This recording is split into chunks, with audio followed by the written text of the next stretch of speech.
In this video, I'll show you how to get your Google Docs toolbar back to normal size. If your Google Docs menu and toolbar look too small or too big, here's how to fix it. First, press the Control key on your keyboard and scroll the wheel on your mouse. You'll see a zoom box appear, showing plus, minus, and page percentage. If you click the plus icon, it will increase the screen. If you click the minus icon, it will decrease the screen.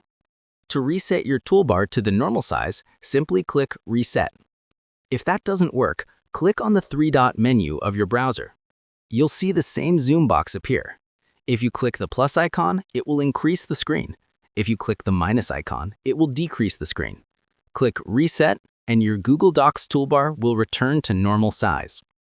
Now, if your Google Docs page itself looks zoomed in or out, just click the zoom option at the top and choose your preferred percentage. For example, 100% for normal size, 50% for smaller, or 150% for bigger.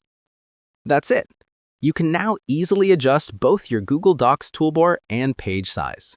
If this helped, don't forget to like the video and subscribe for more quick tutorials. Feel free to reach out if you encounter any issues during the process. If this video helps you out, please leave a like and subscribe. Comment below if you have any questions. If you need further assistance, consider hiring a professional using the link in this video below.